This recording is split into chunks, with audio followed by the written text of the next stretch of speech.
welcome to Biochem Bits. This is biochemistry class brought to you in bits, and thank you for joining my channel. I will try as much as I can to always try to bring biochemistry topics to you, just like a gist, in such a way that you learn biochemistry as complex as you may think it is, in a very simple way. Today I'll be talking about food preservation, which is a topic that cuts across both people who are in biochemistry fields, who are learning biochemistry as a food biochemist, or whoever you are, and also just anyone who is working by and just want to have some level of knowledge about the biochemical reactions that underlie food preservation.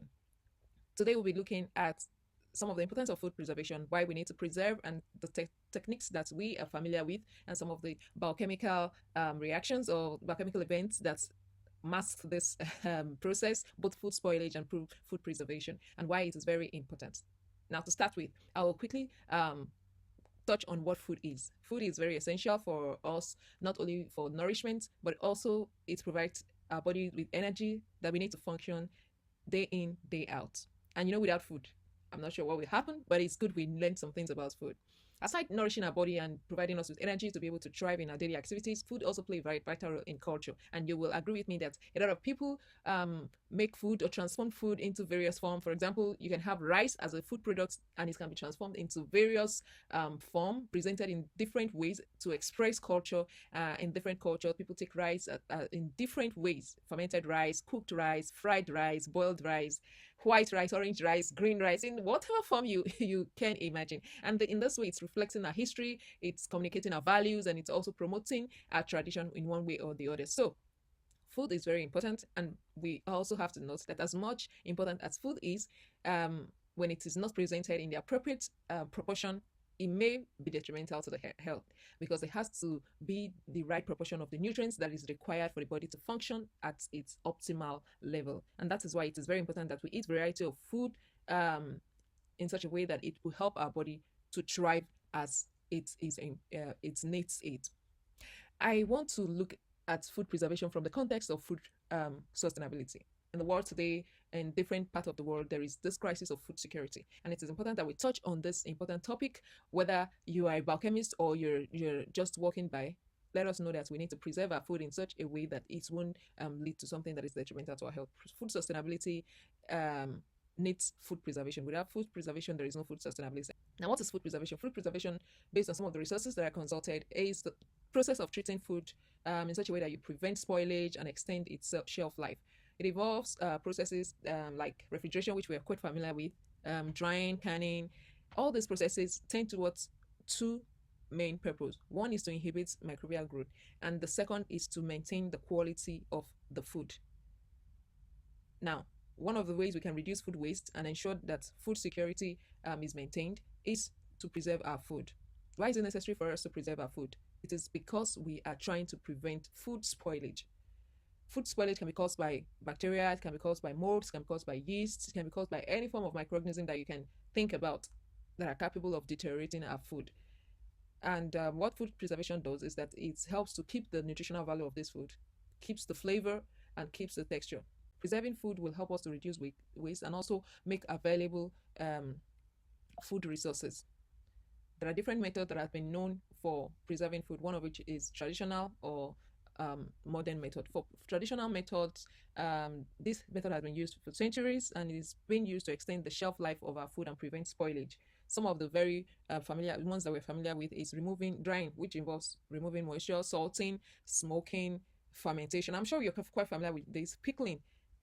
Sometimes some of us just keep some food inside vinegar and say, okay, I'll keep it till when I need it. You're preserving it. Sometimes we do fermentation to further preserve the food and increase the quality of the food. These are natural ways we preserve food, and this has been in existence for centuries ago, and it's still, some of those methods are still widely used today, especially drying and also smoking and also pickling. Now, for the modern preservation methods, this we're also quite familiar with. A lot of us freeze our food just to slow down the growth of microorganisms. We vacuum pack it. We use a ziplock to zip it up and make it airtight so that we don't have any microorganism going into it, and thereby it inhibits spoilage. We also have a very important method that I didn't put on my slide, which is irradiation. Gamma irradiation is a common one that has been used to prevent spoilage. When you irradiate your food product, it destroys all the bacteria that are capable, or parasites that are capable of deteriorating the food, and then you seal it airtight. That way, it's preserved the food for a long period of time. there is also this high pressure processing method that has been used. I didn't put that on the slide, but I think it's good I mention it because the prayer will inactivate the microbes. It's more like you use the principle of freeze drying, freezes it up. The prayer press up the microbe and making it to be inactivated for that period of time that you will store it. Another one that I can recall is this modified atmospheric packaging. We call it MAP generally. This one just involves altering the gas composition such that there's some gas that when they are available, they promote the growth of microorganisms. So when you deprive that environment of the those gas, you remove some of those. The gas, you alter the composition of the gas that is available within that container where you're packing it. Then it makes it hostile for any microorganism to grow in there. Another way there has been a lot of complaints, a lot of contrary opinions about is use of preservative, using chemicals to prevent spoilage. There are some chemicals that has been tagged to be carcinogenic. There are some chemicals that have been tagged to cause some other downstream effects in the body. So a lot of people are kind of skeptical when it comes to use of preservative in food. Most of these methods generally what they do is to maintain the quality of the food, maintain the nutritional value, and prevent spoilage such that both the food is safe and the environment where the food is also safe, because when microorganisms multiply on the food product, it can also lead to spread of disease one way or the other. And some of the food that are preserved traditionally is drying. We have rice, we have pasta for fermentation. You've seen your yogurt, your wine coming up from as a product of fermentation, interconverting maybe your fruit also into wine, and cheese, a product of fermentation. I like to eat salted fish and salted nuts. I love that a lot. And these are ways these products have been preserved for us to be able to eat them. Rules of food that are canned include vegetables. You bought that in your grocery stores. You have frozen fruits. We also have some vacuum sealed meats, which we always tend to buy. And then when we get home, we try to reconstitute them. We have a pasteurized milk in a tin. And we have dried fruit, we have refrigerated and easy to eat meal, which you just get in, bring out, and then you warm and you are eating your food already. So these are common examples of food that we have been able to preserve with modern and traditional. Some of these advances ensures that there is food security, and then you can store more proportion of food that way. And this has helped us fundamentally to shape our civilization and also increase our population growth. So people don't really die of hunger anymore. Now, I'll go straight to what food spoilage is. It's when food becomes unsafe or undesirable to take as a result of the activity of microorganisms that have started deteriorating. Some of the things that have been confirmed to cause food spoilage include the activity of microbes, the activity of some oxidative mechanisms. When you have oxygen coming in, oxygen from the atmosphere, oxygen from the metabolites of the microorganism that starts acting on it, oxygen from the metabolites of the flies, of the insects that also perch on some of this food. So there are a lot of activities going on in every food that starts deteriorating. And food spoilage is more like a complex cascade of biochemical reactions that transform fresh, nutritious food into something that is unpalatable or even dangerous for the body. It starts at the microscopic level. One of the ways it starts is when you have the microorganism in the form of bacteria, yeast, mold, secreting certain enzymes that are capable of breaking down the food molecules into simpler forms that they can absorb. They want to feed on the food that you want to eat too, because they're also trying to survive. So when they start acting on the food, they break it down into an absorbable form that they want to eat, and that is what leads to the deterioration. That is why sometimes you see some of these vegetables start sipping out water.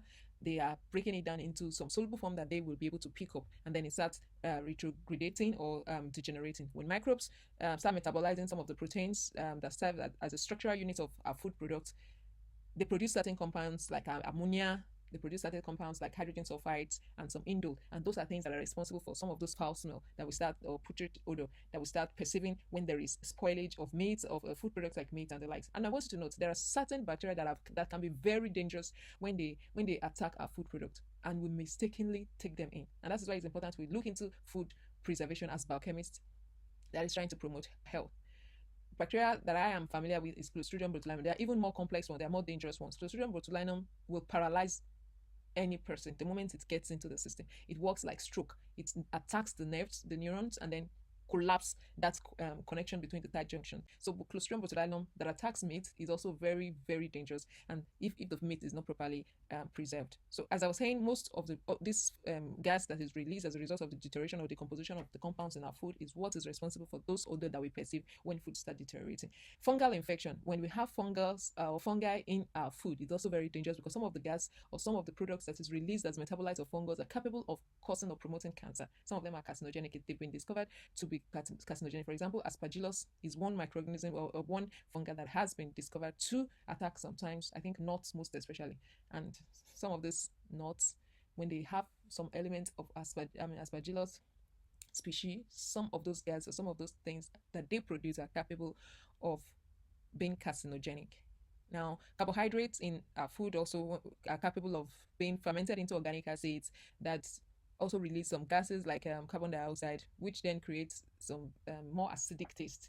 Have you tasted some food before? When you tasted it, was very nice, and by the time it gets to like tomorrow, you see that the taste is changing. It becomes more sour or acidic. It's because certain deterioration has crept in. It has started happening there. We also have I think fat hydrolysis. When it comes to fats, lipases act on it. Lipases, enzymes from the microorganisms, start degrading the fats in such a way that they become they produce more free fatty acids that then increases the level of or the spontaneity into rancidity, and then that will then affect some of the flavor or some of the taste of the food itself.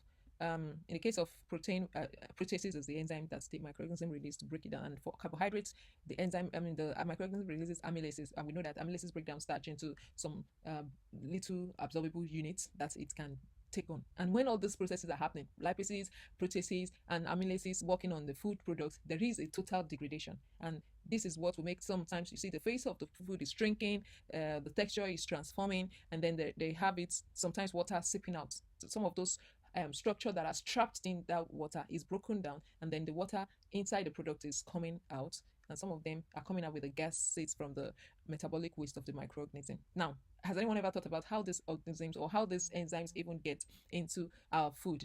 There are some of these enzymes, aside microorganisms releasing their own enzyme so that they can break down the food, there's some of these enzymes that are naturally present in our food.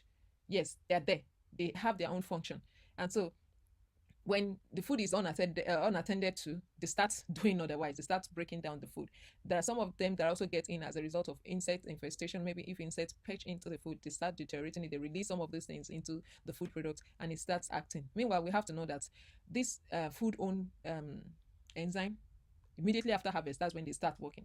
For example, if you harvest your fruit or your vegetables from the farm or from the garden, and you put them on the slab, after some time this enzyme starts working because there is no connection again with the main source. Same with when we slaughter our animal and then we put them on the slab, this microorganism starts working. And for example, in the case of polyphenol oxidase, we have polyphenols in fruits. Let me take apple for instance. If you take apple and you, by the time you're harvesting, or you just cut a bit from your apple, or there is a small hole in the apple, the polyphenol that is naturally present in the apple gets oxidized by polyphenolic oxidase, especially when the fruit is bruised. It makes it faster. Atmospheric oxygen, like I mentioned earlier, also contributes to oxidation. There is this issue of lipid peroxidation that also set in, which also further deteriorate the taste or the flavor in the food. Now I will go straight to food spoilage. For food spoilage, enzymatic browning, oxidation and fermentation, it's very important that I mention some of these processes. The reason why I mentioned them is because they are the most popular ones, and I decided to just highlight them because it's good we know how some of these things end up leading to very harmful product for us. The core biochemistry for food preservation. Why don't we quickly look at food preservation since we've looked at the biochemistry of food spoilage? Food preservation work mainly by targeting this key factor of spoilage. Since we already understand the mechanism of spoilage, now how do we attack spoilage? By fundamentally, we control the biochemical reactions that leads to this. Then when we preserve our food, we're intervening in some very natural ways in such a way that we're able to maintain the quality of the food and also keep it safe for us to eat. The most effective preservation method that we have known directly targets these four horsemen of deterioration: the microbial growth, the enzyme activity, oxidation, and moisture migration. So if there is no moisture migration, there won't be texture deterioration. If there is no microbial growth, there won't be release of some of those enzymes that will deteriorate it. If there is no enzyme activity, then there won't be deterioration. And if there is no oxidation, there might not also be deterioration. So those are the four horsemen that I just mentioned: microbial growth, enzyme activity, oxidation, and also moisture migration. I don't know if I mentioned that already, but I'm just trying to rush it up. So these methods work by manipulating the condition of the microorganisms and such that they are not able to survive. For example, when we heat it, thermal processing, like canning, pasteurization, what they do is to denature the proteins and destroy the microbes. We know that when the structural components, the protein structural components, the integral protein and the peripheral protein are destroyed, then the structure of the microorganism is gone and then it can no more survive. What dehydration does, in the case of salting, or removing, abstracting moisture, like drying, salting and drying. What they do is to cure or reduce the amount of water activity that is in our food product below the threshold that any organism can survive in. And in the case of pickling, where we have acidification, what acidification does is to reduce the pH, to increase a very an inhospitable environment for the microorganisms to survive. Now, cold storage, what cold storage just does in the case of freezing or refrigerating is to slow down the metabolic process of the microorganism such that there is not much of activity that is going on. The less their activity, the better the case, or the productivity, or the quality of the food product that we have kept there. One way that I also mentioned that I said is very contradictory is the chemical preservatives like benzoates, like sorbates. You have it in some of our drug products. We have sorbates in our drugs. We have benzoates.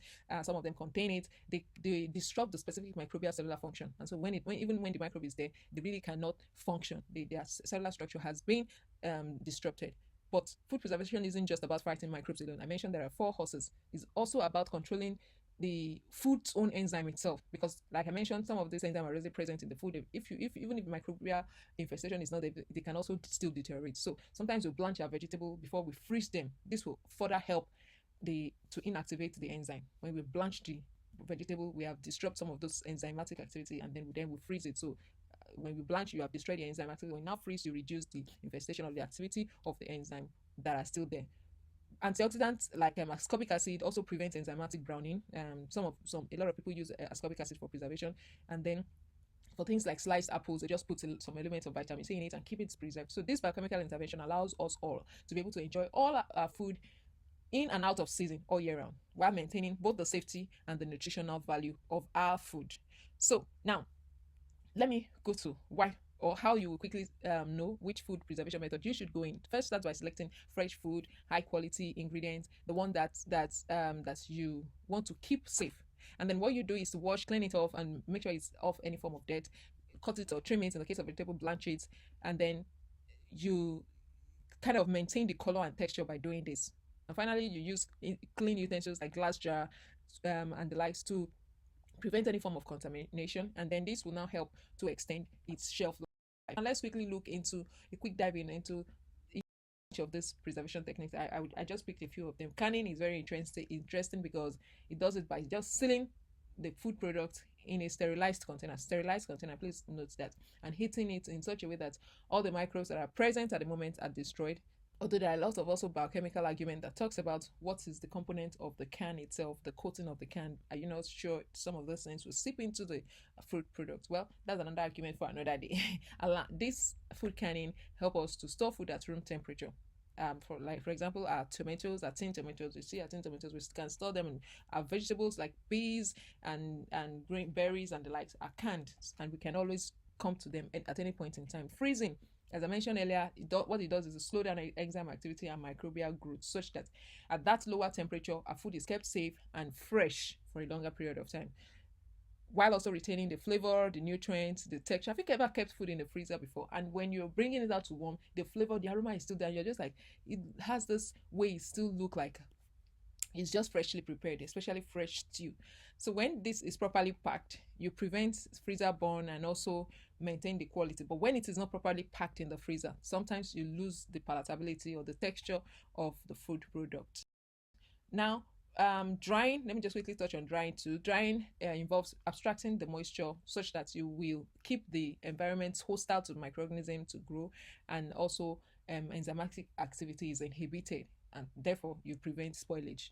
Some common method that we use for drying is freeze drying, air drying, and even sun drying. A lot of us in where we come from, we sun dry a lot, and that's even more natural because most times I have also read an article that says, for example, for vegetables, there's some polyphenolics that are become more active or become more available when you sun dry your food products, your vegetables. But when you cook it fresh, you don't even have that much of it. You have more ascorbic acid, but when you sun dry, you have more of the polyphenolic. So it's a give or take thing. So as you're also preserving, sometimes you're also increasing the nutritional value of the food. But it also notes that sometimes you decrease nutritional value. Yes.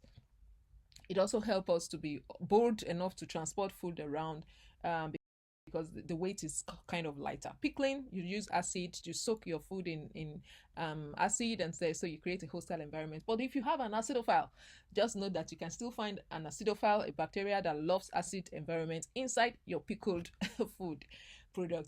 So don't say, but they said acid can preserve so amazingly. Now let us talk about fermentation. Fermentation is involved in food spoilage. I hope you know that, and it's also involved in preservation. It depends on who is doing it. When we have some good microbes, some beneficial microbes that are capable of converting our sugars into acidic form of alcohol, that it will make the environment of the product hostile to any other microorganism to come into it. And so that way we are also using that can do what the bad guy can do to kick off other bad guy.